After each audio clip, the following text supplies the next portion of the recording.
The 2020 Olympics are finally underway in Japan, Tokyo, despite ongoing fears about the COVID-19 pandemic that pushed back the Games by 1 year. More than 10,000 athletes from 206 countries are participating in the Games, originally scheduled to be held July 24th to August 9th, 2020.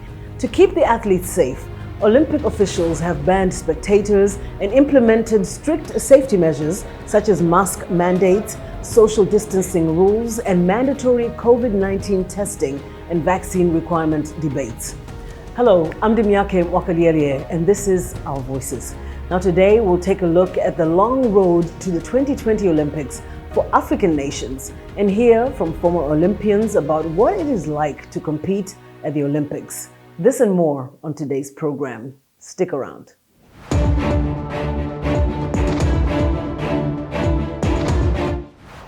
To the disappointment of many Olympic fans, spectators have been banned from attending the ongoing Olympic and Paralympic Games in Tokyo in response to Japan's latest wave of COVID-19 infections. For VOA, Steve Ross has reaction from Tokyo. Joy from the Japanese delegation when the International Olympics Committee announced Tokyo had been picked to host the 2020 Olympics. Brand new sports venues, including a new national stadium, were built in anticipation of throngs of Olympic visitors. Officials saw the Games as an opportunity to promote the country's growing tourism industry and showcase omotenashi, Japanese-style hospitality. But the COVID-19 pandemic disrupted plans. The Games were postponed a year, and in March, international spectators were banned. Earlier this month, in the face of rising infections, officials banned nearly all domestic spectators too. I think the reaction from the Japanese people, they haven't been supportive of the 1 year postponement. And this has been ongoing for months, and there's been a lack of enthusiasm. Professor of Public Diplomacy at Kyoto University of Foreign Studies, Nancy Snow, says athletes may be affected by competing in venues without spectators. This will impact the athletes. They're human beings. They're exceptionally talented, but they're still human beings. They have emotions, and they're going to feel that. You got to have fans for the Olympics. You got to have that buildup. You got to have the cheering. Even after years of promotion for the Tokyo Olympics, areas like the Asakusa District and Nakamise-dori Market aren't filled with tourists like they were before the pandemic. Visitors are sparse and local vendors are hurting, like Mika Soka Hanaishi, who teaches tea ceremony fundamentals. I already lost 80% of the sales since last year. But obviously, I was expecting getting more, the time that the Olympics was open. Despite their apprehensions about hosting the Olympics, the decision to forbid almost all spectators is seen by many Japanese residents as regrettable, even if necessary. In terms of preventing spread of the pandemic, I think the choice to forbid spectators was the only way to open the Olympics. Well, live performances are held with large audiences, so I think it's a little sad that no spectators will be allowed at the Olympics. If these Olympics succeed, I think Japan's reputation will rise, but I wonder how much economic effect it will have because we will have spent more money by then. I think we won't know whether it's good or bad until it's over. Steve Ross for VOA News, Tokyo. Burkinabe triple jumper Hugues Fabrice Zango in January set a world record to hop, skip, and jump more than 18 meters indoors. Zango is among the hundreds of athletes at the Tokyo Olympics and stands a good chance of bringing home Burkina Faso's first Olympic medal. Henry Wilkins reports from Ouagadougou. No Burkinabe has ever won a medal at the Olympic Games. Young athletes like Khaled Sawadogo, though, seen here practicing the triple jump, are taking inspiration from a former member of their athletics club who looks set to do just that. You know, when you start athletics in Burkina Faso, you have the impression that you are at the bottom of the ladder. But he proved by breaking the world record, jumping more than 18 meters, we can do it as well. À 18 mètres, à plus de 18 mètres je veux dire. Donc déjà, ça nous montre que nous aussi on peut le. 28-year-old Hugues Fabrice Zango, shown in these pictures leaping into the record books in January, became the first person ever to jump more than 18 metres in an indoor triple jump. Optimism for his performance in Tokyo is running high. Alors, à une semaine des JO, franchement, il faut dire que la pression monte. The pressure is mounting because there are a lot of expectations at these Olympic Games. We are arriving with a lot of ambitions to bring back Burkina Faso's medal. That's a positive thing. It proves that we can accomplish great things.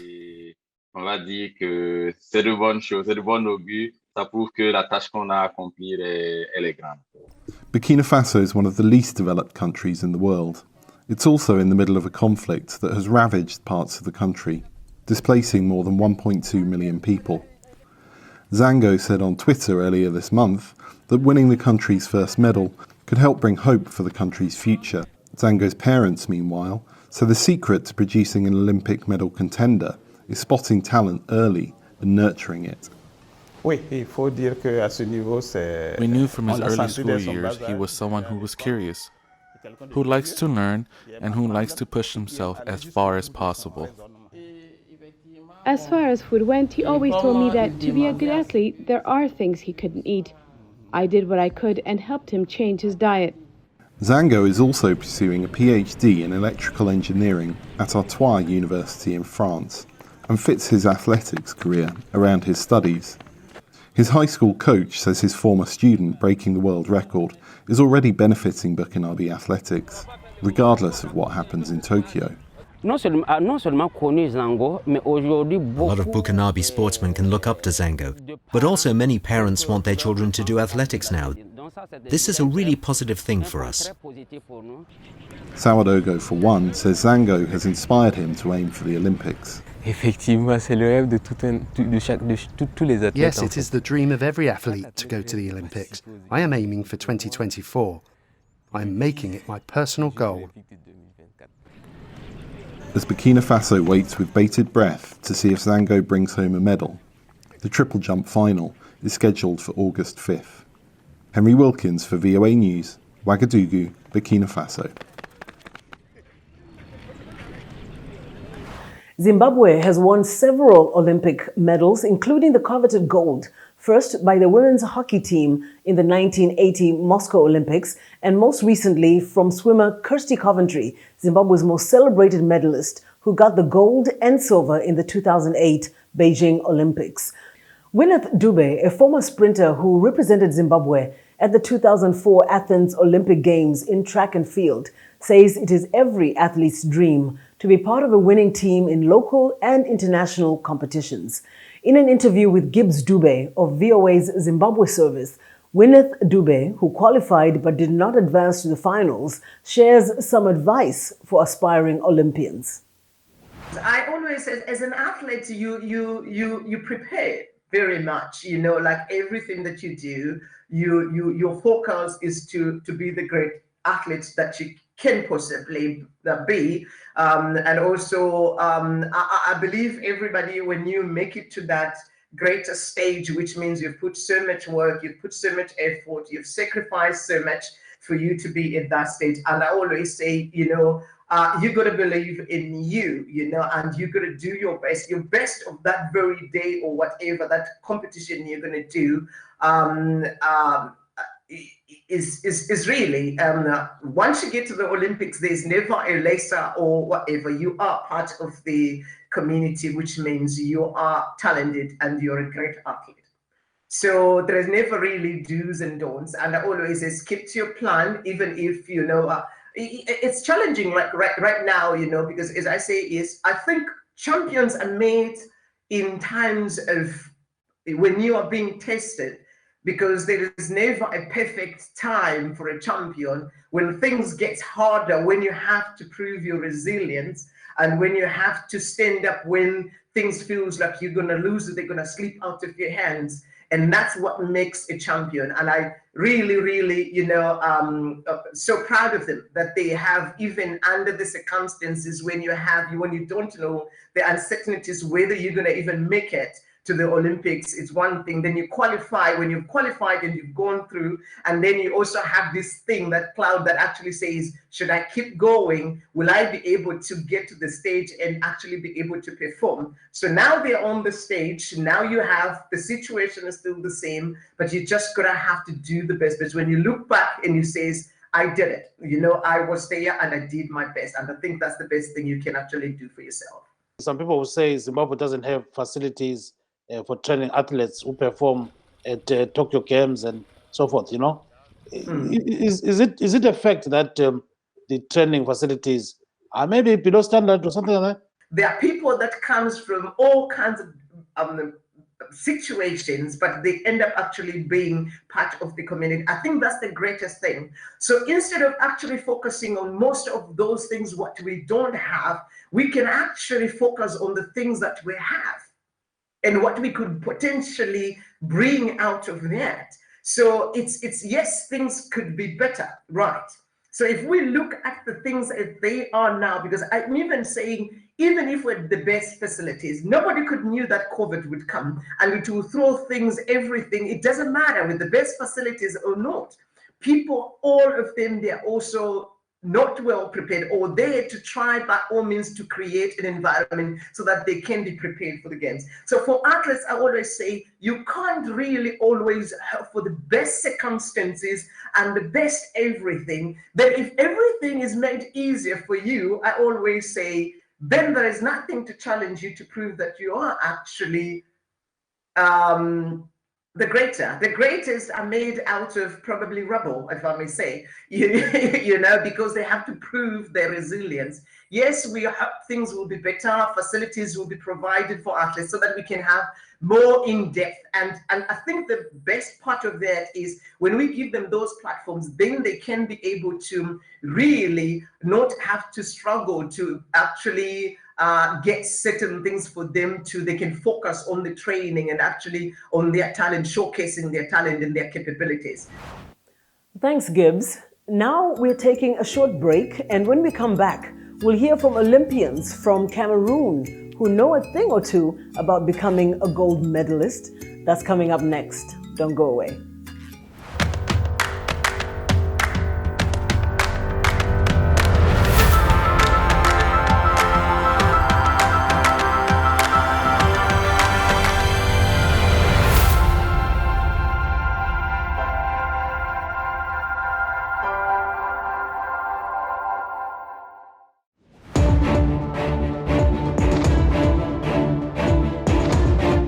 Welcome back. You're with Our Voices. I'm Dimyake Wakaliele. Cameroon is fielding 12 athletes in 6 disciplines for this year's Games. The country has 5 medals in track and field, including 3 golds from past Olympics. Individually, only Françoise Bango-Eton has climbed to the top of the podium, 2004 in Athens and 2008 in Beijing. The double Olympic champion in the triple jump has founded an institute which trains young people in sports. Let's see this in the report by Emmanuel Jules Ntap. Today, the students of Francois Mbango Institute of Sports and Physical Education in Yaoundé are completing a series of lectures as a prelude to the end-of-year exam. The institute has been operational for a year. I came here to specialize in sporting events. We were told that we needed to study management first. I believe in the work of Françoise Mbongo, who is the founder of this school. I believe in what she does. On the eve of Olympic Games, notions about Olympism and its values were instilled in students during the science days. François Mbango recognizes that her career at the Olympic Games is a real source of motivation for students. On the walls of the campus are displayed photos of the coronation of the double Olympic champion in the triple jump and the honors rendered to her by the President of the Republic. The advice she generally gives us is believing in everything you do in life, meaning if you have decided to come to the Francois Mbango Institute to become a sports teacher, then you have to give it your all. You have to be thorough, you have to be diligent, you have to believe in yourself to be successful in life. Francois Mbango practiced the triple jump for 15 years. At the end of her career, she fell out with the Cameroonian Olympic Committee. In 2010, she acquired French nationality, but she does not forget her roots. I had the chance to travel the world, but before that I had coaches here in Cameroon. I think I have a capacity to understand sports very quickly and to bring it to a professional level. I have a lot of experience and I want to share it because here in Cameroon and in Africa there is a huge need for training so that people know what to do, whether for training high-level athletes or for physical education. Cameroon will field 12 athletes for the Olympic Games in Tokyo, with hopes of medals in 2 disciplines, wrestling and judo. Reporting for Voice of America, this is Mike Wove for Emmanuel, Jules and Tab. 29 athletes from 11 countries comprise the International Olympic Committee's Refugee Olympic team. As VOA's Laurel Bowman reports, it is only the second time in history that a team of refugee athletes will compete in the Games. These South Sudanese athletes are among the 29 athletes on the Refugee Olympic team. They'll compete in the Summer Games in Tokyo that open on July 23rd. For the 29 athletes that I'm going to lead, I think we will not miss a medal. We have also Popole for the judo from Brazil. We have this lady from Iran who's already have a medal in the taekwondo. The athletes hail from 11 countries, including Afghanistan, Eritrea, Cameroon, and Iraq. They'll compete in 12 sports, ranging from swimming and boxing to badminton and weightlifting. My expectation to all the refugees athletes to do their best and also give the message of hope to all the refugees around the world because they are representing the entire refugee community in the world. The Tokyo team was chosen from refugee athletes currently supported by the International Olympic Committee through a scholarship program. The IOC says it hopes the team will bring attention to the plight of the more than 80 million displaced people worldwide. It's a message to the entire world to make the world aware of the magnitude of this crisis, which is growing every day. And it's also a message that these forcibly displaced people are an enrichment to all our societies. A view shared by the athletes. Showing the world that refugee also can dream and showing the world that refugees has goals. And even though they survived wars, they still are living their dreams. It's just the second time in history that refugee athletes have competed in the Olympics. The first time was in Rio in 2016. Laurel Bowman, VOA News, Washington. Olympic officials are warning against what they say are divisive political protests at the Summer Games in Tokyo. But as Bill Gallo reports, the event may be the perfect opportunity for athletes' activism.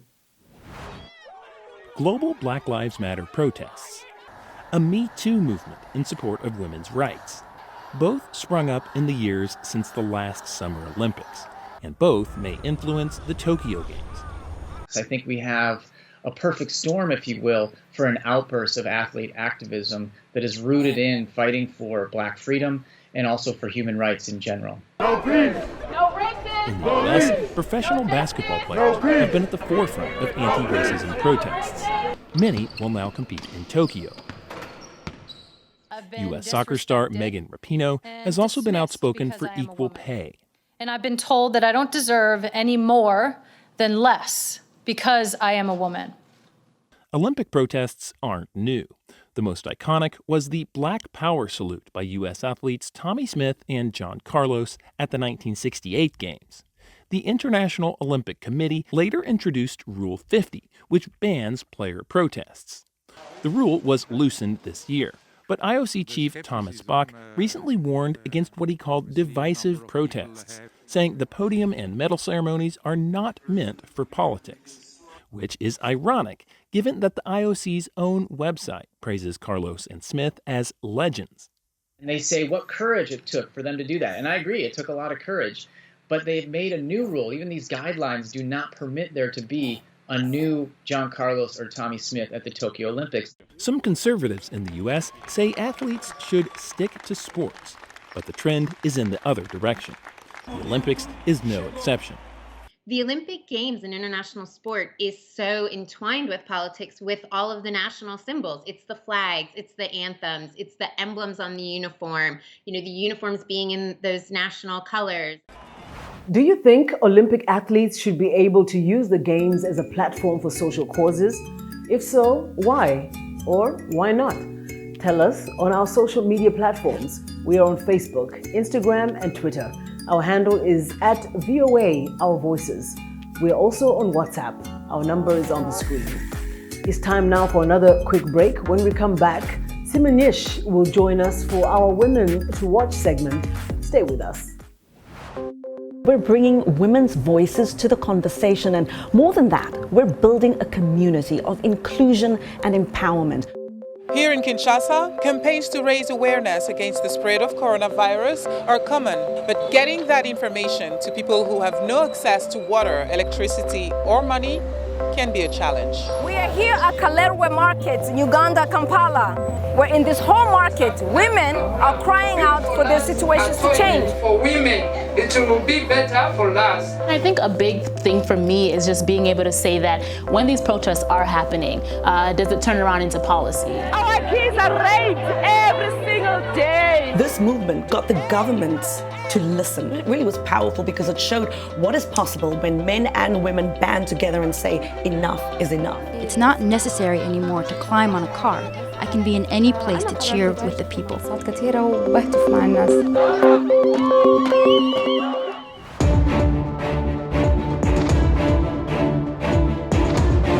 Welcome back. You're with Our Voices. It's time now for our Women to Watch segment. Simonish, it's all yours.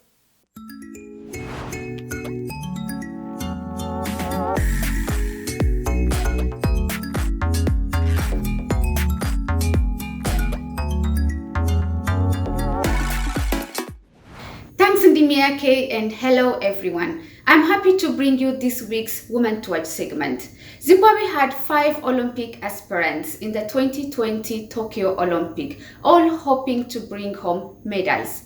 Unfortunately, it didn't end well for one of them, Donata Katai, Zimbabwe's first black swimmer, who did not qualify to the next round despite breaking her own record. Only 17 years old, however, Katai still has time to shine. Well, I started swimming when I was 6 because we had like an infant swimming gala at the school I was at. The Southern African nation of Zimbabwe sent a black swimmer to the Olympics, the first from her country to go to the Games. Despite failing to reach the semifinals of the 100-meter backstroke, Katai recorded her personal best at the Aquatic Center in Tokyo, Japan.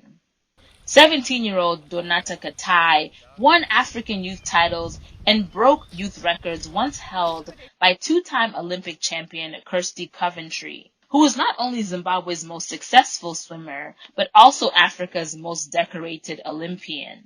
I think the first record I broke when I was 8 at the Les Brown pool was probably the most memorable one for me. Which one was that? 33 yards butterfly. Yeah, because obviously that's when I kind of realized that I was, good at swimming.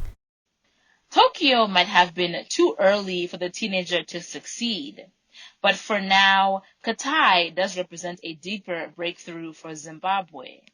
Simone Manuel's gold medal in the 100-meter freestyle at the last Olympics in Rio de Janeiro was a seminal moment for black swimmers. The American success sparked a conversation about why black swimmers are so underrepresented. That's historically been the case in Southern Africa, where most successful swimmers like Coventry and South Africa's Chad Lacrosse and Carmen van der Berg are all white. But while swimming in the United States might still be struggling to diversify, Katai said it isn't anymore in Zimbabwe. I feel like we swim in some very different environments, you know, because in America, obviously, there's not many people of color that swim. Whereas in Zimbabwe, I'd say the majority of people who swim at the moment are people of color. So I guess her story would be very different from mine in that, like place. Because because I wouldn't say I'm part of a minority group in Zimbabwe. Katai's talent has drawn some of the country's top coaches since the age of 8. Her current coach, Kathy Lobb, said Katai is the first swimmer she has taken all the way to the Olympics. Each child is an individual, and yes, she does the same stroke as Kirsty, and she's happened to have broken Kirsty's couple of records, but yeah, each child's an individual, and I certainly am not comparing her to Kirsty. You know, I think who knows, when she goes to university, she may well change strokes altogether. In America, they pull people onto the team according to what stroke they need, and she's got a very good butterfly as well. At the South Africa Junior Champs, she's won several medals in both backstroke and butterfly. Tokyo was a pure excitement for Katai, and her swimming career has just begun. Share your comments using the hashtag VOA Our Voices. For more coverage on 2020 Tokyo Olympics, go to our website www.voanews.com. Until next time, I am Simanish Goye. Thanks, Simanish. And that's where we end our show this week. Thank you to my colleagues here on Our Voices. And on behalf of everyone and at the Voice of America, I'm Dimiake Mokaliere. Thank you for watching. Stay safe.